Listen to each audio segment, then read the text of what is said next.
अध्याय 1। अर्जुन विषाद योग, युद्ध के परिणाम पर शोक प्रकट करना।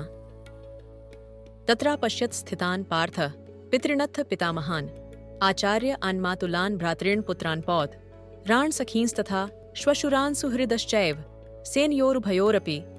अर्जुन ने वहां खड़ी दोनों पक्षों की सेनाओं के बीच अपने पिता तुल्य चाचाओं, ताऊओं, पितामहों, गुरुओं, मामाओं, भाइयों, चचेरे भाइयों, पुत्रों, भतीजों, मित्रों, ससुर और शुभचिंतकों को भी देखा। अर्जुन युद्ध भूमि में अपने सभी संबंधियों को पहचान सका। उसने अपने पिता के समकालीन भूरिश्रवा जैसे व्यक्तियों, भीष्म और सोमदत्त जैसे पितामहों, द्रोणाचार्य और कृपाचार्य जैसे गुरुओं, शल्य और शकुनि जैसे मामा, दुर्योधन जैसे भाइयों, लक्ष्मण जैसे पुत्रों, अश्वत्थामा जैसे मित्रों और कृतवर्मा जैसे शुभचिंतकों को देखा। इसके साथ ही उसने उन सेनाओं को भी देखा जिनमें उसके मित्र शामिल थे। तान समीक्ष्य स कौन्तेयः सर्वान् बन्धूनवस्थितान् कृपया पर्याविष्टो विषीदन्निदं ब्रवीत। जब कुंती पुत्र अर्जुन ने अपने बंधु बांधवों को वहां देखा, तब उसका मन अत्यधिक करुणा से भर गया और फिर गहन शोक के साथ उसने निम्न वचन कहे। अर्जुन ने जब अपने बंधु बांधवों को युद्ध क्षेत्र में इकट्ठा देखा, तो पहली बार उसे इस भयानक युद्ध के परिणाम, जिसमें भाई भाई की हत्या का खतरा था, की चिंता हुई। वह महापराक्रमी योद्धा जो युद्ध के लिए तैयार था और पांडवों के प्रति किए गए अन्याय का प्रतिशोध लेने के लिए शत्रुओं को नष्ट करने का संकल्प कर चुका था, अचानक बदल गया। अपने कुरु बंधुओं को शत्रु पक्ष में देखकर उसका दिल दुख से भर गया और उसकी बुद्धि असमंजस में पड़ गई। अब अपने कर्तव्य का पालन करने की उसकी साहसिकता कायरता में बदल गई। उसके दिल की दृढ़ता ने नरमी का रूप ले लिया।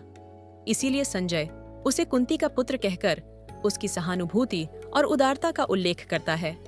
अर्जुन उवाच दृष्ट्वेमं स्वजनम कृष्ण युयुत्सु समुपस्थितम सीदंतिमं गात्राणि मुखम च परिशुष्यति। अर्जुन ने कहा, हे कृष्ण, युद्ध करने की इच्छा से एक दूसरे का वध करने के लिए यहाँ अपने वंशजों को देखकर मेरे शरीर के अंग कांप रहे हैं और मेरा मुंह सूख रहा है। आसक्ति या तो लौकिक हो सकती है या आध्यात्मिक, लेकिन किसी व्यक्ति के प्रति मोह एक सांसारिक भावना है जो जीवन की दैहिक धारणा के कारण पैदा होती है।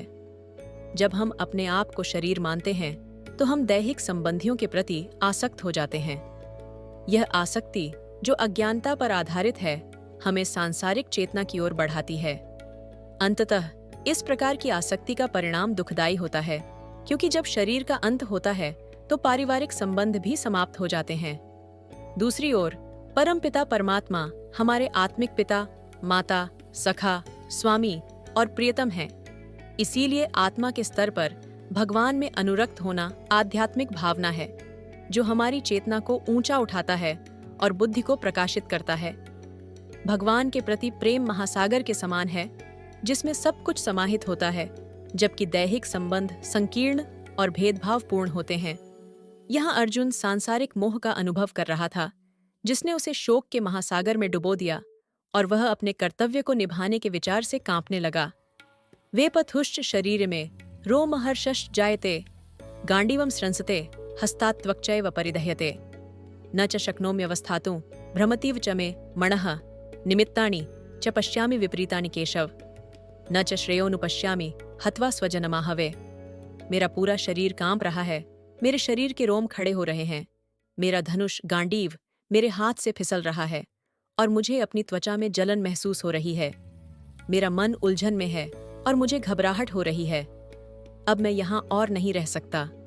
हे केशव, जिसने केशी राक्षस का वध किया, मुझे केवल अशुभ संकेत नजर आ रहे हैं। मैं अपने परिवार के सदस्यों को युद्ध में मारने को सही नहीं समझता और उनके वध से मैं सुख कैसे प्राप्त कर सकता हूँ। जब अर्जुन ने युद्ध के परिणामों पर विचार किया तो वह चिंतित और उदास हो गया। उसका धनुष, जिसकी टंकार से शक्तिशाली दुश्मन डर जाते थे, अब उसके हाथ से फिसलने लगा। युद्ध को पाप समझते हुए उसका सिर चकराने लगा। मन की इस अस्थिरता के कारण वह हीन भावना से ग्रस्त होकर अशुभ संकेतों को स्वीकार करने लगा और विनाशकारी परिणामों का अनुमान लगाने लगा।